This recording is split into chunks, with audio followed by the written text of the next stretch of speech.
주님의 말씀입니다. 경청하십시오. 내 아들아, 내 아비의 훈계를 들으며 내 어미의 법을 떠나지 말라. 이는 내 머리에 아름다운 관이요 내 목에 금 사슬이니라. 기독교가 가장 극심하게 박해받았던 시기를 로마 제국 시대라고 말합니다. 수많은 그리스도인들이 고문과 핍박 속에서 죽어나갔고 원형 경기장에서 맹수의 먹이로 던져지던 시절이었습니다. 그리스도인이라는 이름을 도저히 숨길 수밖에 없었고, 또 카타콤, 무덤이죠. 누구나 가기를 꺼려하던 지하 무덤을 찾아 들어가서 그곳에서 무려 200년, 길게는 한 300년 세월 그렇게 살았던 시대였습니다.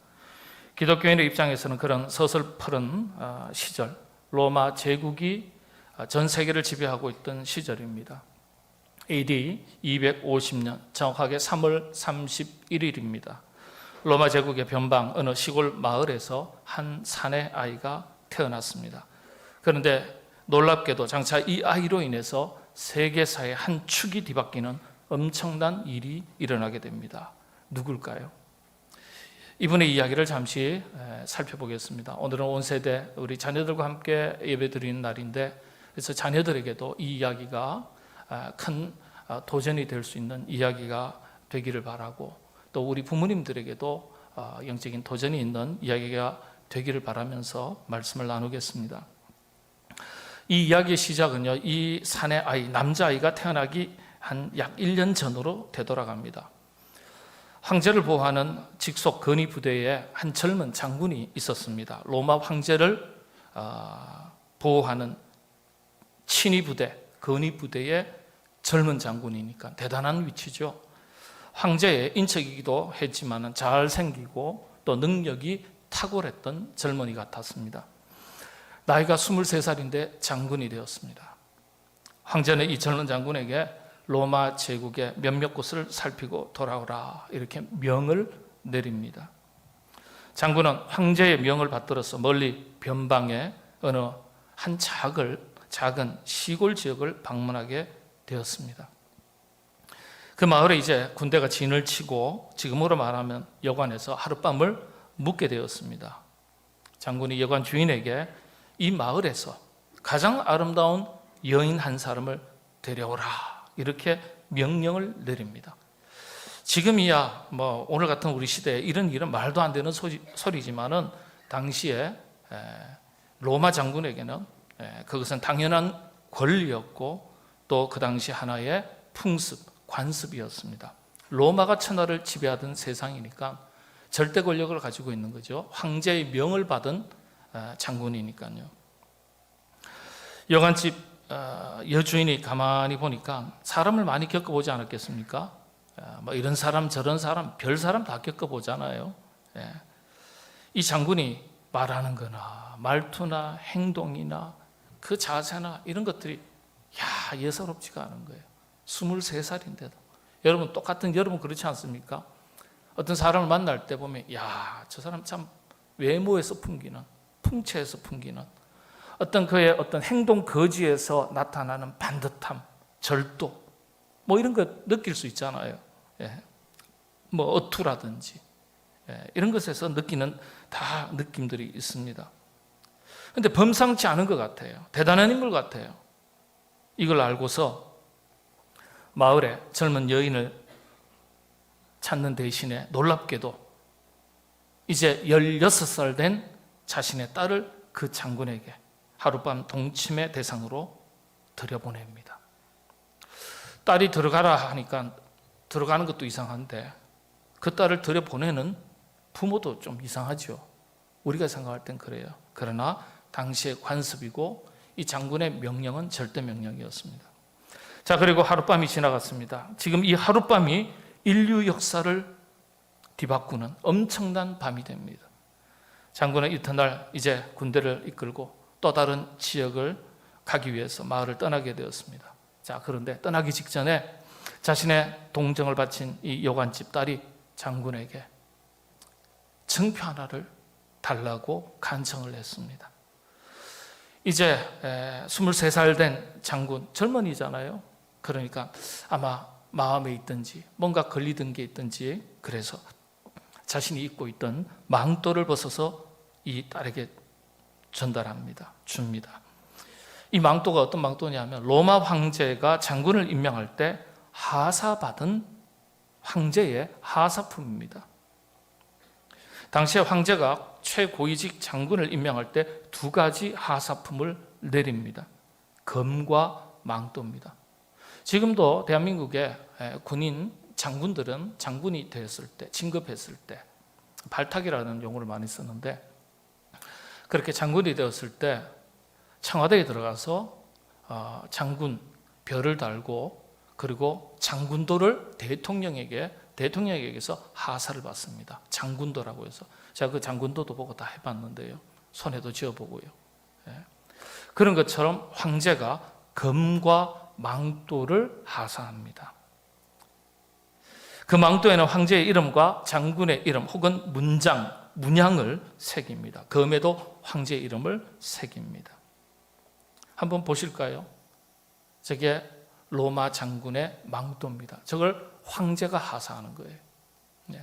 저게요, 인형으로 만들어져서 요즘 팔려요, 요즘 이게. 저거는 로마 시대에 실제 황제가 하사한 장군이 입었던 망토입니다. 박물관에 있는 건데 사진 올라와 있더라고요. 황제에게 충성을 다하도록 서약을 받으면서 검을 하사하고 저 망토를 하사합니다. 근데 그런 망토를 이 장군이 벗어줍니다. 다시 만날 기약도 없이 길을 떠납니다. 참 신기하게도요, 10달 뒤에 사내 아이가 태어나게 됩니다. 임신을 한 거예요. 자, 이 아이가 태어났는데, 장군의 아들이 태어났는데 아버지는 없죠. 10년 세월이 흘렀습니다. 이제 아이가 10살이 됐습니다. 역사가 참 알다가도 모를 것이 기가 막힌 일들이 우연의 일치처럼 반복되어서 벌어지는 경우가 대단히 많습니다. 꼭 그렇게 10년이 흐른 뒤에 이 장군이요, 그 지역 일대를 총괄하는 총독으로 다시 부임을 하게 된 거예요.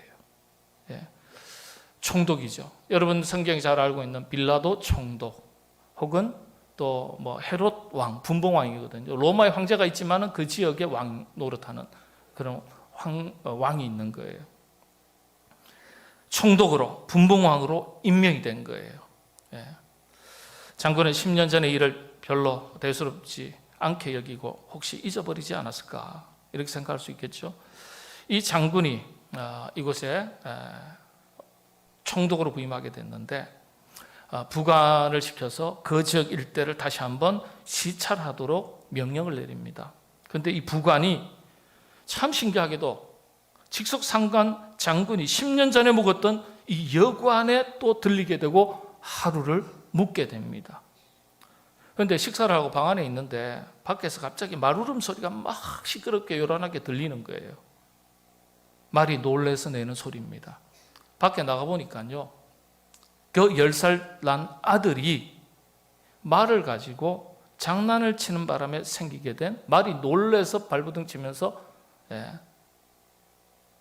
말소리를 내는 거예요.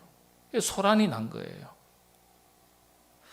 이 일이 별일 아닌 것처럼 생각될지 모르겠습니다. 막대기, 작대기 가지고 신기한 말 가지고 이렇게 아이가 장난을 친 거겠죠. 그런데 당시에 말을 함부로 다루거나 부상을 입히게 되면 경우에 따라서는 말을 도둑질하는 경우에는요, 처벌이 엄청나게 무거웠습니다.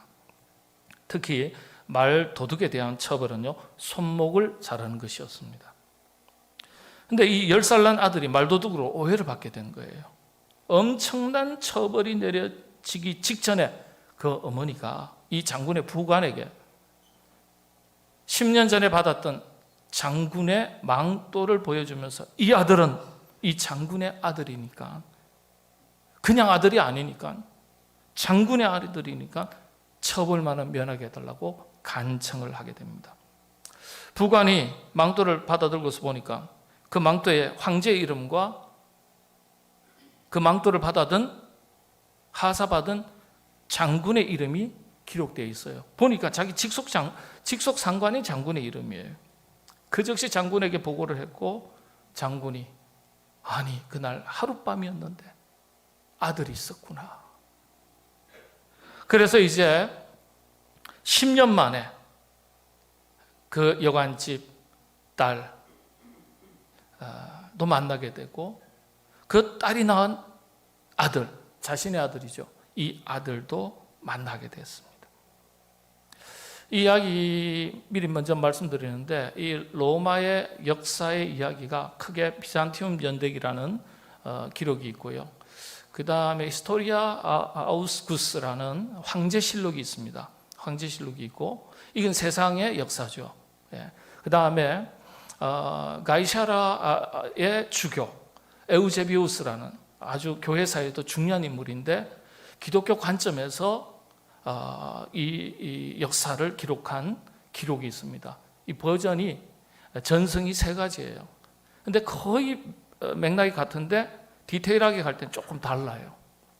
조금 다른데 제가 이건 히스토리아 아우구투스입니다. 황제실록이라는 내용에서 조금 정리한 것이고 또 에우제비우스 주교가 기록한 교회사의 기록을 여러분 그 기록은 좀 찾기가 여러분 어렵습니다. 신학책이기 때문에 그래서 제가 거기에 중심에 있는 내용을 정리해서 오늘은 여러분 우리 자녀들이 함께 하기 때문에 좀 재미있는 이야기식으로 제가 말씀을 전합니다. 자, 이 장군이 아들을 그렇게 만났습니다. 아내도 만났습니다. 그것에 총독으로 부임했으니까 최고 책임자예요. 한 2년 정도, 기록에 보니까 3년이라고 되어 있기도 하고 교회사에서는 2년 정도 아주 행복하게 살았습니다. 그런데 황제는 장군은 황제의 명을 받아서 또 지역을 이동하거든요. 멀리 다른 지역으로 이동하게 됐습니다. 그것이 바로 지금의 영국과 프랑스에 해당하는 브리타니아 길리아라고 했습니다. 브리타니아 길리아 지역으로 그곳에 부황제로 이번엔 더 성격이 됐어요. 부황제예요. 황제와 함께 그 지역을 다스리게 됐습니다. 아내를 두고 갈 수밖에 없었어요. 로마법에는 귀족이 평민과 결혼할 수가 없었기 때문에 데리고 갈 수가 없는 거예요. 아내를 또 두게 됩니다. 그런데 아들을 데리고 가야 되는데 아들도 못 데려가는 거예요. 왜냐?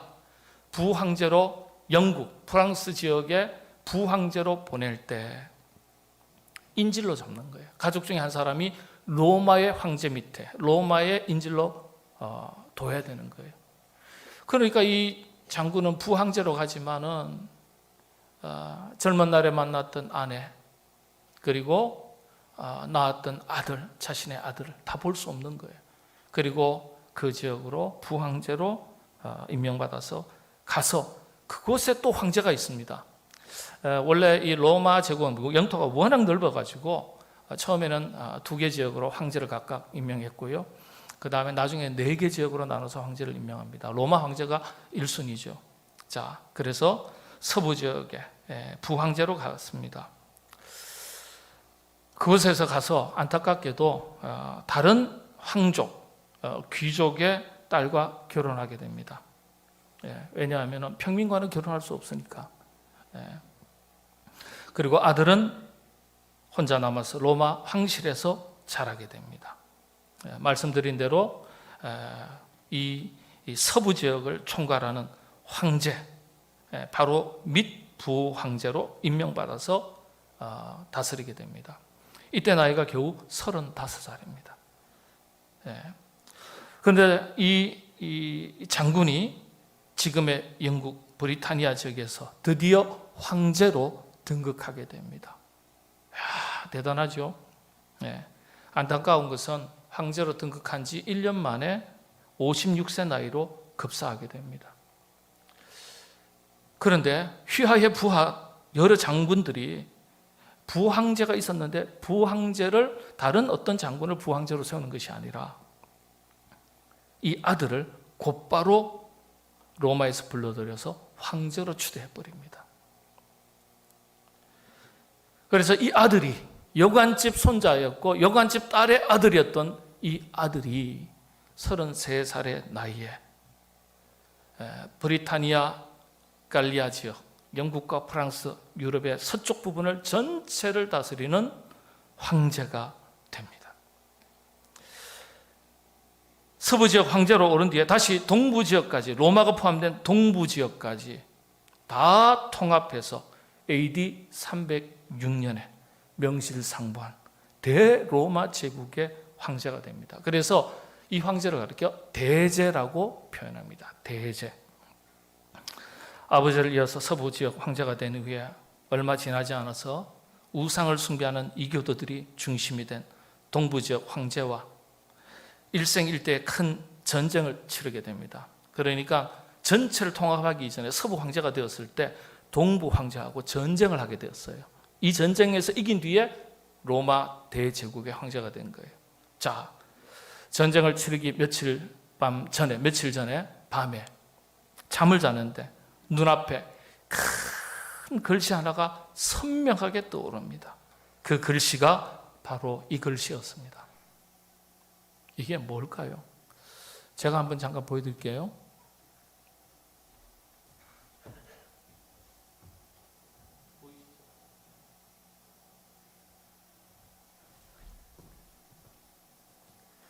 헬라어로 키, X, 키, P 같죠? 저는 로라고 말합니다. 강단의 강대상보. 우리가 교회력에 따라서 4가지 색깔로 바뀔 때 이 문양이 새겨집니다. 여기 앞에는 또 다른 문양이죠. 이 배경이 다 있어요. 하나씩 나중에 설명을 드리겠습니다. 헬라어로 키 그리고 로 두 단어예요. 이게 무슨 자일까요? 그리스도의 약자입니다. 네. 꿈에 이게 보이는 거예요. 이 황제가, 서부 지역 황제가 그래서 이 꿈을 꾸고 일어나자마자 모든 군인들의 가슴에, 깃발에, 방패에 전부 다 이 글씨를 새기게 합니다. 십자가의 승리라는 의미로 이 글씨를 가리켜 라바룸이라고 말합니다. 라바룸. 이 라바룸이라고 해요. 라바룸. 드디어 전쟁에 나섰습니다. 치열한 전쟁이었지만 마침내 승리하게 됩니다. 여러 차례 전쟁이 있었는데 마지막 전쟁이 312년 밀비우스라는 다리를 앞두고 전쟁을 양쪽 진영이 하게 됩니다. 그런데 대승을 하게 됩니다. 그러면서 동부 지역, 서부 지역을 총괄하는 로마 제국, 대제국의 황제, 1인 황제가 됩니다. 그러고 나서 1년 뒤에 AD 313년에 모든 로마 제국 내에서는 예수님을 자유롭게 믿어도 좋다. 황제가 칙령을 내립니다. 그게 바로 밀라노 칙령입니다. 황제의 가슴에 예수 그리스도에 대한 확고한 신앙이 어릴 때부터 있었던 거예요. 언젠가는 내가 황제가 되면 누구나 할 것 없이 다 예수님을 자유롭게 믿는 세상이 오도록 만들겠다. 가슴에 품고 있었던 거예요. 황제에 오른 뒤에 고향에서 그리고 로마 제국 곳곳에서 기독교인들이 박해받고 처형되고 순교당하던 수많은 일들을 어릴 때부터 보고 들으면서 이 엄청난 핍박의 역사를 잘 알게 된 거예요. 이 황제에 오른 뒤에 기독교 신앙의 자유화를 꿈꾸고 꾸어왔고 마침내 추진하게 됩니다. 당시에는 상상도 할 수 없는 일이었지만 어린 시절 그 아들의 가슴 속에 이런 꿈이 자라가고 있었던 거예요. 그렇게 밀라노 칙령을 통해서 기독교를 자유화, 기독교 신앙의 자유화를 선언한 뒤에 17년 뒤에는요, 이 황제가 AD 330년 막강한 자신의 권력을 가지고 로마 대제국의 수도 로마에서 그 수도를 옮겨요. 어디로 옮긴 줄 아세요? 역시 믿음의 사람은 믿음을 따라서 옮깁니다. 어디로 옮길까요? 초대교회 복음의 중심지였던 소아시아 콘스탄티노플로 옮깁니다. 여러분 성지순례 갔던 분들 콘스탄티노플, 그죠? 예. 천년의 수도. 예. 그곳에 도착해서 다 둘러보지 않습니까? 성소피아 성당도 둘러보고. 수도를 아예 옮겨버려요. 초대교회 복음의 중심지로. 벌써 이 가슴 속에 말씀이 심겨지니까 생각하는 거나 말하는 거나 행동하는 게 다 달라요. 예. 그곳에 수도의 이름을 노바 로마 이렇게 짓습니다. 새로운 로마다. 그렇게 명명합니다. 이 사람이 바로 300년 이상의 극심한 기독교 핍박을 끝내고 신앙의 자유화를 선포한 로마 대제국의 황제 콘스탄티누스 황제입니다. 그 아버지가 콘스탄티우스, 글자 한자 틀려요. 콘스탄티누스. 그 아버지는 여관집을 돌렸던 아버지는 콘스탄티우스. 그리고 그 어머니가 헬레나입니다.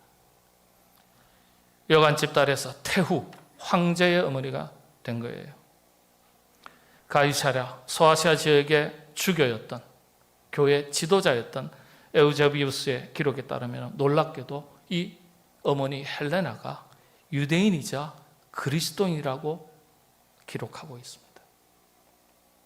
당시에 로마 제국 시대 핍박을 피해서 로마 제국 곳곳으로 오래전 이주했던 유대인들이 참 많았습니다. 그들의 후손 중 한 사람이었던 거예요. 황제의 어머니 헬레나는요, 이후에도 기록에 따르면 독실한 기독교인으로서 많은 선한 일을 행하고 일화를 많이 남겼고 수많은 일화들이 기록되어 있습니다. 헬레나는요 17살 나이에 이 아들을 낳습니다. 자신의 아들 콘스탄티누스를 10살 때까지 데리고 살면서 자신의 부모님들이 그렇게 해왔던 것처럼 품에 안고서 아들에게 하나님의 말씀을 끊임없이 들려준 거예요. 그 영혼 속에 가슴 속에 자신의 주인이 여호와 하나님 한 분이시며 만왕의 왕 되시고 참된 구원자 되시는 분은 오직 예수 그리스도 한 분이신 것을 심어준 거예요. 10살 때까지 어머니로부터 들었던 하나님의 말씀이 기독교 신앙의 자유화에 대한 싹이 트도록 한 거예요. 여러분, 그래서 어릴 때 신앙이 참 중요한 거예요. 어릴 때 싹수가 파랗게 키워야 돼요. 어른이 됐는데 시원찮으면요, 누구 욕하죠? 부모 욕합니다. 안 그렇습니까? 어릴 때 우리 자녀들이 아이고 싹수가 노랗네 이 소리 듣는 게 아니라 아이고 우리 자녀들 싹수가 새파랗네 이 소리 듣는 우리 자녀들 되시기를 바랍니다. 네? 어머니 헬레나가 없었더라면 기독교 신앙의 자유를 선포한 그 아들이 있었겠습니까? 콘스탄티누스 황제가 있었겠어요? 황제가 될 수는 있었어도 기독교 역사를 바꿔놓을 수 있는 인물은 되지 못했을 겁니다. 저는 우리 이 자리에 있는 자녀들이 하나님 말씀 가운데 반듯하게 자라서 세상을 변화시켜 나갈 수 있는 자녀가 될 수 있기를 바랍니다. 그리고 부모님들은 그런 믿음의 자녀를 길러내는 부모님들이 되시기를 바랍니다. 오늘 본문은 아버지 다윗이 아들 솔로몬에게 주는 잠언 교훈입니다. 1절에서 6절까지는 이 잠언이 어떤 말씀인지에 대한 서언, 설명의 글입니다. 그리고 7절부터가 진짜입니다. 다윗이 아들에게 들려주는 생생한 금과 옥조 같은 말입니다. 내 아들아, 내 아들아. 이렇게 부르면서 내뱉은 첫 마디가 어떤 말입니까? 내 아들아, 내 아비의 훈계를 들으라. 그리고 내 어미의 법을 떠나지 말라. 그것이 너에게 복이 된다. 내 머리에 아름다환이 되고 내 목에 금사슬이 된다. 복이 된다는 뜻입니다. 아들 솔로몬에게 들려준 훈계가 무엇입니까? 수많은 훈계 중에 가장 소중한 훈계가 바로 지난 시간 함께 나누었던 다윗의 유언이었습니다. 조상들에게 주셨고 다윗 자신에게도 주셨던 하나님의 말씀이죠. 그 말씀을 듣고 떠나지 말라고 당부하는 거예요.